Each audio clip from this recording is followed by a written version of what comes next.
African-centered biological nationalism. This is the ACBN weekly update for the 8th week of 2017. This week in the African world, I saw Robert Mugabe respond to Julius Malima's suggestion that Robert Mugabe stepped down due to his age. Robert Mugabe now is 93 years old. Saw a picture of him, and he looks 93 years old. However, when it comes to age, there's a certain amount of deference and respect that is given to it because people pick up information, and not all people that age become senile. However, I believe Malema wasn't even talking about that. He was more focused on his physical strength. And Mugabe responded by saying, "Who is Malema? The call to step down must come from my party at Congress, my party at Central Committee. In such circumstances, I will step down." So I thought that was interesting. I thought that was interesting in the sense there is a certain amount of respect, that aura or that reputation that African people on the continent are more paternalistic, or I should say, or I should add that they are more traditional, as in respecting their parents or their elders. And obviously that's not the case. But South Africa is a special place, and that helps me to dovetail into a specific incident within South Africa with a group called the Mamelodi Concerned Residents.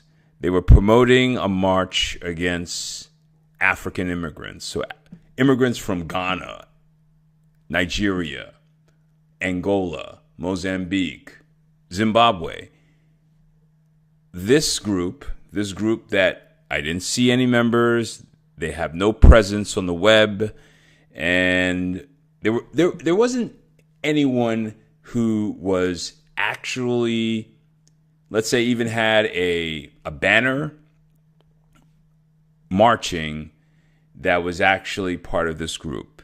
The thing that happened was they sent out some flyers. The people, a lot of black men not working, African men not working in South Africa, and this march gave them the opportunity to loot. So they looted Somalian stores owned by Indians and Nigerians. But the narrative is what I want to really focus on, because I don't think these guys really do too much damage. They just loot some places. I believe a couple of years back, they did have a couple of black people that were killed. However, compared to the onslaught of European violence that's been projected onto African people, literally, physically killing hundreds of thousands of African people, a little intra-racial killing, as bad as it is not crazy as in for it to be such a big narrative. So there's a purpose for this narrative, this xenophobic, that is South African blacks being xenophobic against black people and not white people. So, and please remember that the TV stations in South Africa, the media is still owned by white people. The blacks in South Africa, on a deeper level seem to, they want to protect their position, their proximity to white people. To put it really laser clear. And they want to stay, no matter how out of the whole or marginalized Africans are in South Africa. The same thing is happening in Africans in America, also in America. These people, these Africans still want to be in proximity. They want to be close to the action, as they would say. They want to be close to the successful, industrialized portion of Africa that white people have predominantly arranged. They haven't done all the work, but they definitely have engineered that portion of South Africa specifically. But for the most part, all of Africa that's industrialized was engineered by whites or Arabs, or now a lot of Koreans. So this xenophobia is this is psychological warfare. And we have to understand that, as I said, this group, the Mamelodi concerned residents, nobody, you don't see, who are they? And of course, these are probably some Boers. They wrote this down on some flyers. They spent some money here. Let's get these people worked up. And am I saying this is conspiracy theory? No, this is common sense. This is what we call is counter intelligence type of campaigns that occur. These are real. So this is no conspiracy theory. This is how races, this is how governments, this is how states operate. This is like this big discussion about Russia meddling in the election. Yeah, they did. Of course. This is what they do. The United States does that. So why are people being so devoid of reality of how nation states operate and how races operate? They're going to undermine you. They're going to undermine the African race. This is why I keep on putting such a emphasis on focusing on who is African, plus who has the moral standards that would help the entire group to reach the goals of being sovereign, for creating a environment that will enable African people to live fulfilling lives. So, and to be protected. Because I'm going to get to this. Well, this is about being protected. This story is about being protected also. Because Africans are not able, they're not able to go to Southern Africa to find work, to feel like they have some type of camaraderie with people that look just like them, just because possibly they find out just by talking to them, oh, they're not from South Africa. He can't speak Zulu or Xhosa. Okay. Now, or as I said, I believe that these marches, this created or that was being promoted by this group called the Mamelodi Concerned Residents. They promoted a march against African immigrants. I believe these are white people, not even organizations, probably a couple of them that want to possibly, they want to cause trouble. They want to possibly create a narrative within the news media. So, but nevertheless, the whole point is that there's definitely some people that have animosity, Africans that have animosity towards other Africans, of course. Especially South Africa, a place such as this, supposedly rich, with so many ignorant people. And I don't mean that in a disparaging way. I mean that in a truthful way. If you cannot read, if you cannot write, you are not learning even basic skills on how to communicate or how to reason, you're an ignorant person that can be manipulated just by focusing on what you're eating or how you're going to, shelter yourself. So this is why it's so important to educate people, and it's very important to politically educate people. So we have a twofold attack that we need to execute, and that is to teach people that they are a specific species, that is African people between the color spectrum of brown to black, and who have African textured hair, and that you have to be politically tuned in, socially tuned in, morally tuned in to work for the group. And the group has to have certain, they have to have ways of dealing with one another that is, that looks to bring out the best in the individuals and the groups. Now, talk about being the best. Candace Wiggins was a WNBA player, and she said, I was bullied for being straight in the NBA, the WNBA. And she said 98% of the WNBA were the people, the players, they were lesbians. This story is no surprise. I've seen the rise of homosexuality in the African female population. The reason black women are emotionally and morally poor. Not all of them, way too many though. I assume all women who play sports, this is me, are homosexuals, because female sports is just a haven for homosexuals. Well, I would say softball, soccer, definitely basketball. I don't know about track. It seems like but I've known some lesbians in track also. So it seems to be a haven for homosexuality, the sports, for some reason. And it could be the imitation factor in which, in a sport like basketball, which men jump higher and run faster and are stronger, causes women to act masculine in every way. They try to. They try to act masculine because they're trying to imitate men.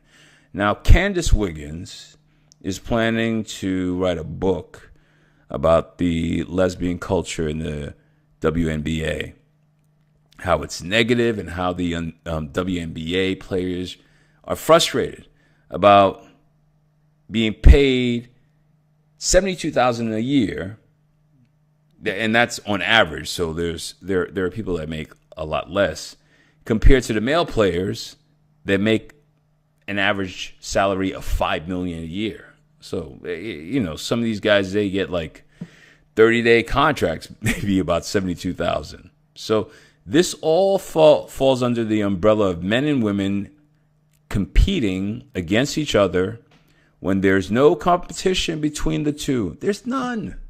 Women have a purpose, of course.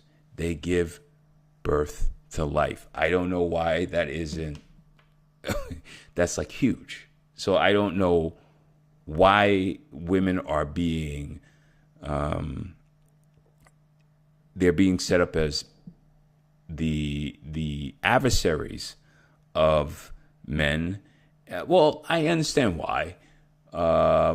Because it's necessary to create a hostile family environment. And of course, there's the idea that there are a lot of women who cannot get married and who do not like the roles or the roles that they have to adopt, or because that type of plan doesn't work out for them. If you're an unattractive girl and you cannot attract a man, why would you want to buy into a system in which a man has to get a job, provide for a family, and so on and so forth? You don't want to buy into that because you're going to be left out in the cold.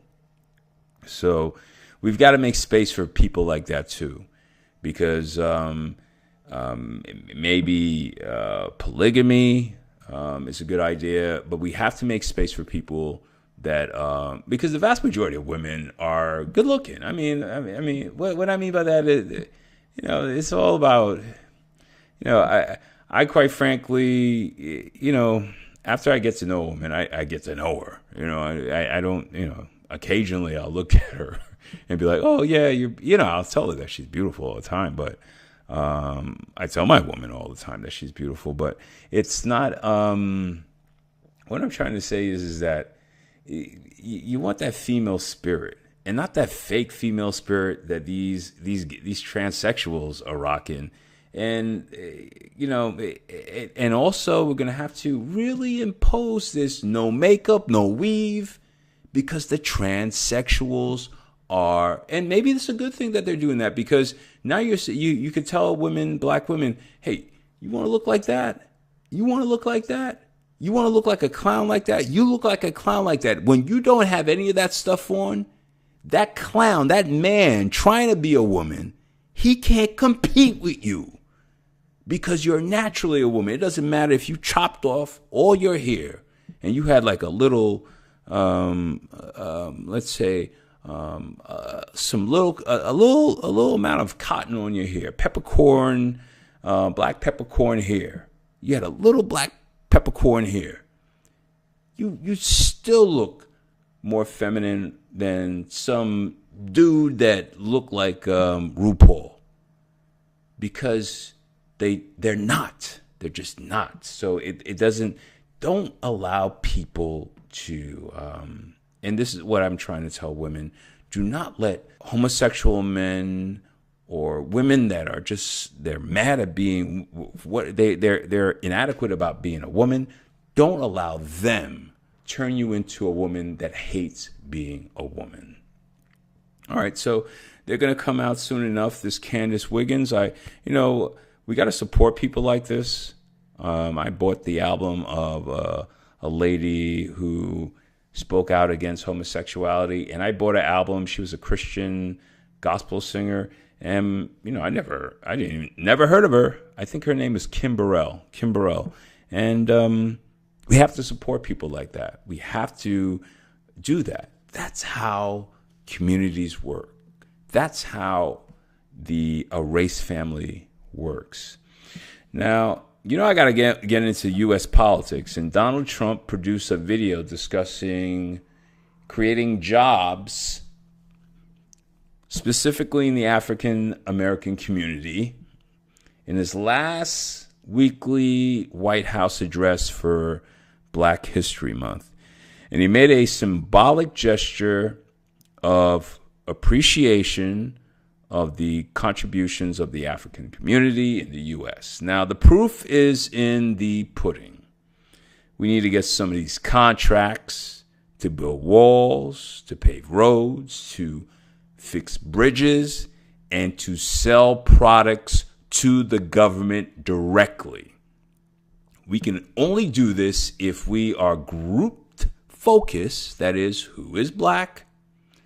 This is why I emphasize who is African. And the reason we will be a more cohesive group and more focused if we narrow our focus for who to help. Because that's what we're doing. We're focusing on people who phenotypically are African. Genuine African people. Nonetheless, we need to form our own companies. We need to employ and buy from ourselves. So please donate to the African-Centered Biological Nationalist GoFundMe page. Donations will go towards a manufacturing startup. The aim is to provide high-paying jobs, high-quality products and services, and an institution directly obedient to the masses of African people. So please like the video, subscribe, and donate. Follow through.